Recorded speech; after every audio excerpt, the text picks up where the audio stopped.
What's up, YouTube? It's your boy Louisville23, aka J130, to eat the in-game and crew, and today we gotta get at him again. Look, last week was E3, and it's a great time. There was a lot of great titles announced, a lot of great news in general announced, but the one thing that kind of caught me off guard was the reveal of the Xbox One X at the Microsoft conference. Now, if you watched it, you already know it started with Phil Spencer walking out, basically, you know, just announcing greatest console ever, in the Xbox One X, and he announced that it's going to be a completely native 4K machine. Like, Netflix is in 4K, your games are in 4K, Pornhub's in 4K, everything's in 4K. That's basically their whole selling point on this. They wanted to be, we want to give power back to the gamers, all of that crap, and that all sounds well and good, but then the more they seem to go on about the Xbox, the less sense it seemed to make. Now, the first question I had about this was, what's the price tag for this thing gonna be? A lot of people were suspecting like $399, maybe $499.99 upon release. Keep in mind, this thing's supposed to be releasing on November 7th, 2017. Oh boy. Now, here's my one problem with this. It's supposed to be a native 4K machine, and the thing that's supposed to be the selling point is all your stuff's in 4K. Take back gaming and have everything be in 4K. Dog, Phil, like, between you and me, like, I don't know if you niggas knew this.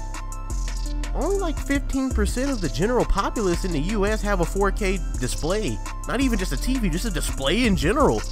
I mean, I don't have a 4K display.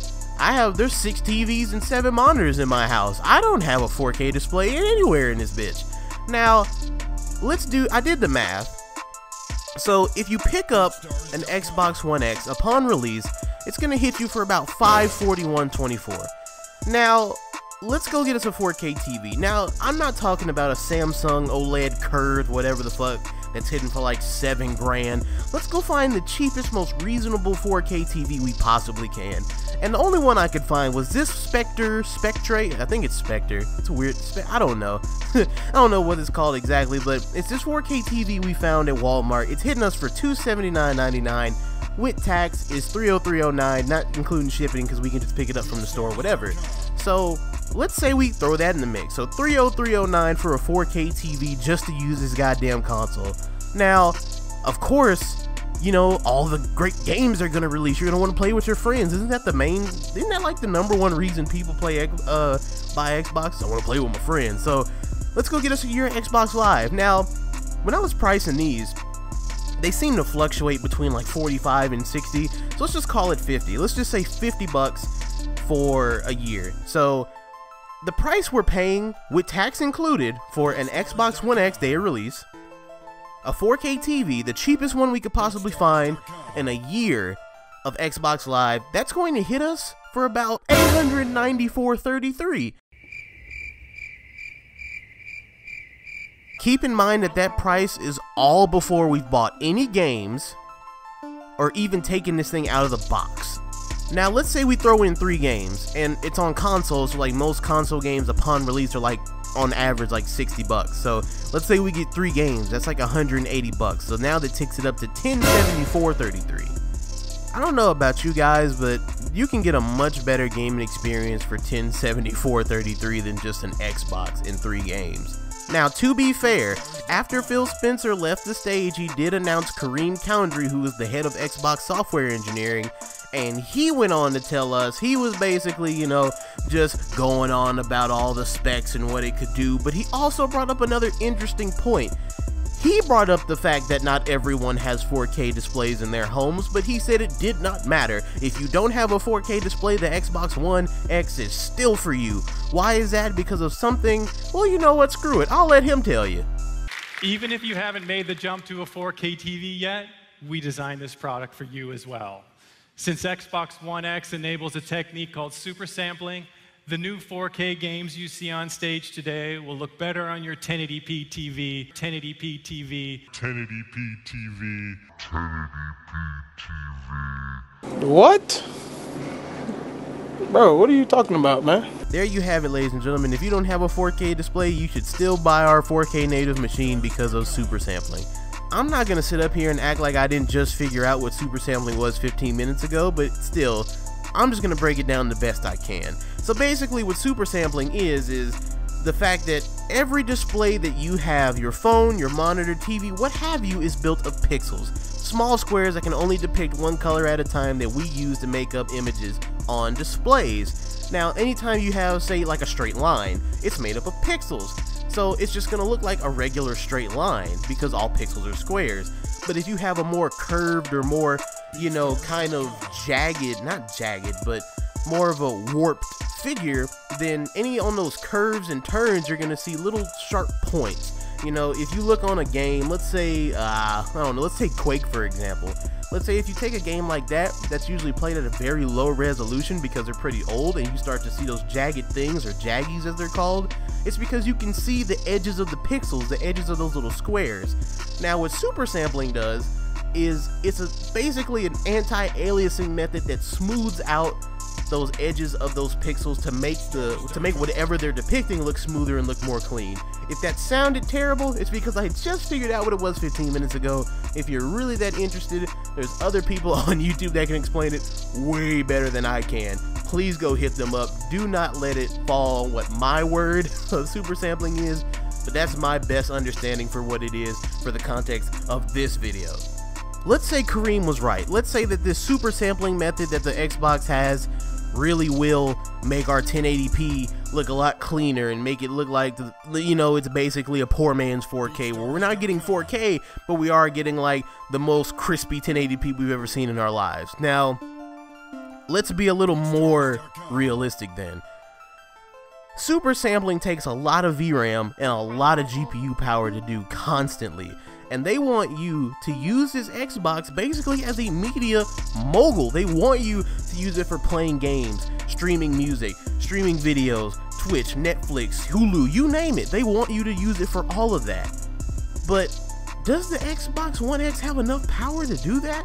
Now, I don't know about you guys, but me personally, even if you take the 303 for the 4K TV out of the price range, I couldn't drop this amount of money on a console that was promising to do all that I knew probably couldn't do all of it.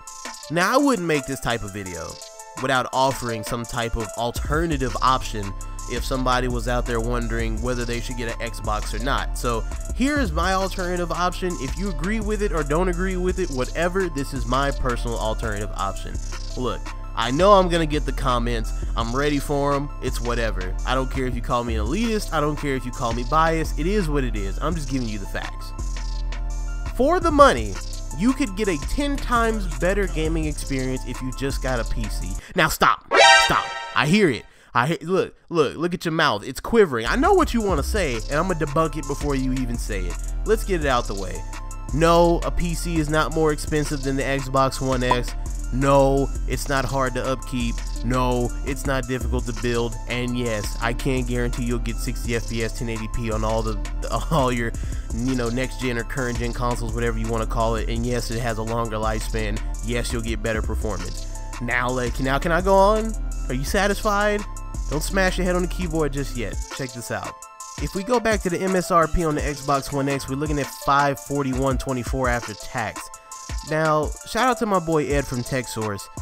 He just dropped a video literally like a day ago talking about how you could build the best PC possible for $550. Now, I will admit this doesn't include, I'm not sure if it includes Windows, but I know it doesn't include things like a mouse, a keyboard, a monitor, but you know, your Xbox doesn't come with a TV either. So we're not going to include all of that. We're just talking about the PC itself.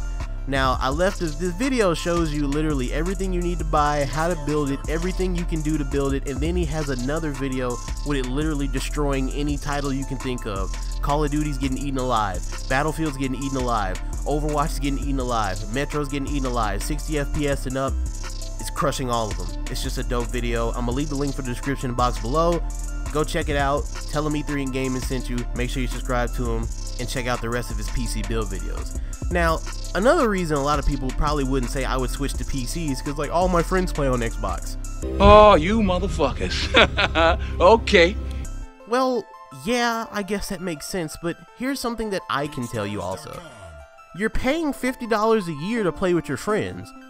On PC, it doesn't cost anything for multiplayer. It doesn't cost anything to invite your friend to a game or to get other services. You use Twitch for free, you use all that other stuff for free.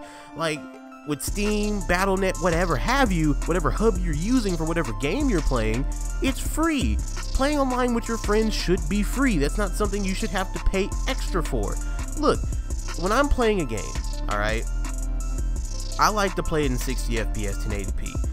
If you've never played a game in 60 FPS, and then you say FPS doesn't matter, I can tell you never played a game in 60 FPS. It makes a world of a difference. Now, I also want to point this out. Microsoft also put out a list of games that are getting a quote-unquote 4K patch upgrade or graphical uphaul. Is it uphaul? Is that the word they use? Rehaul? I don't know. They're basically being buffed up to be able to be displayed in 4K after the system releases. Let's be real. A lot of these titles have already been available in 4K on the PC. 4K on the PC is a lot more realistic than 4K on the console. I'm just saying, because I want you to think about this. How is a console that still struggles to hit 60 FPS going to give you 4K? Native 4K. Cut it out. It's just a dream. Another reason I hear people saying that, you know, I would rather have an Xbox than have a PC is like, yo, I don't want to be having to worry about changing my parts every year, and if a part goes bad. Look, Microsoft has dropped 3 Xboxes in the last 4 years. The sad part is, I know people that'll probably have all 3 after the Xbox One X comes out. But here's my biggest problem. A lot of people in the comment section of Microsoft's E3 press conference were actually talking about how excited they were for a lot of the titles they announced at E3, and how excited they were. It's like, I gotta pick up Xbox, gotta pick up an Xbox, I gotta get these games. Let me share a secret with you. It's not even a secret, it's just general knowledge. Microsoft announced 23 games at their press conference. 16 of them will be available on the PC. All but 7 of them will be available for the PC. And these aren't just throwaway titles. Assassin's Creed Origins, Battleground, Anthem, Black Desert, Crackdown, Cuphead, Dragon Ball FighterZ, Life is Strange, Metro Exodus, Middle-earth, Minecraft, Ori and the Will of the Wisp, Sea of Thieves, State of Decay 2, Super Lucky's Tale, Forza 7, all of these on the PC. Available for PC and Windows 10.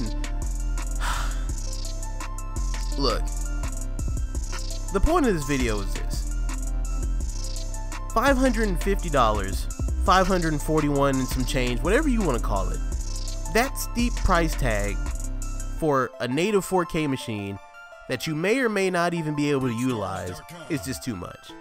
There's a lot more you can do with $550, roughly. Let's just call it $550. There's a lot you can do with $550 to get a lot more out of your gaming experience. And you know what? There's probably going to be those other people in the comment section that are saying, you're being biased because you're not including all the other shit that comes with a PC. You know what? Let's do it then. You built the PC for $550. You still need an operating system like Windows. You still need a keyboard, you still need a mouse, and you still need a pair of headphones. That's the absolute minimalistic you need. So let's be real.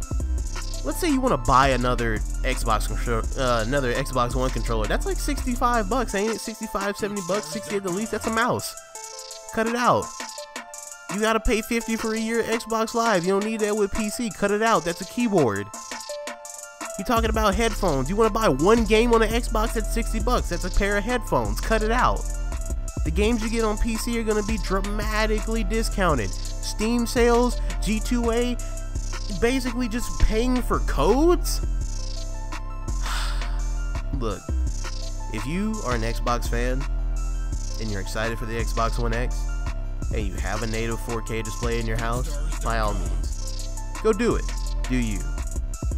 But if you're somebody who's watching this video who had the question in their head when they started watching the video, should I pay $500, $550 or $540 and some change rather for an Xbox One X?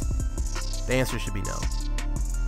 If you don't have a 4K display, don't do it, because you're just getting polished up 1080p, and you probably still won't even hit 60 FPS on the most of the games you play. You're buying a console. If you build a PC, you're getting a workstation, and you're getting a PC, a monster gaming PC that'll outperform the most powerful console in gaming. And you know what? I already know another price point is going to be, well, you know, I can't sit in my living room and back in my recliner and play on a PC. Yes, you can. Steam Big Picture Mode. Look it up. And you can even use the Xbox controller you got laying on your desk right now. Cut it out. Look, bottom line is, it's not worth it. Don't, if you can avoid it, don't go get this console. Stop it. Don't do it. It's not worth it. Keep your money in your pocket. If you got a 4K display and you don't already have an Xbox, go for it. Do you. But if you don't have a 4K display, don't touch this damn thing. And if you just trying to get into gaming like in general, and this was your first thought was to go get an Xbox, stop it. Look, I'm gonna get up out of here, man. It's been Jay from Ethan in Gaming, man. Make sure if you enjoyed the video, make sure you like, leave a comment, and subscribe. Make sure to go follow us on Twitter. You can keep up, you know what's going on with the channel. And also make sure you go follow us on Twitch. I promise we're gonna get our streaming shit together. I promise. Anyways, this has been Ethan in Gaming. I'm out.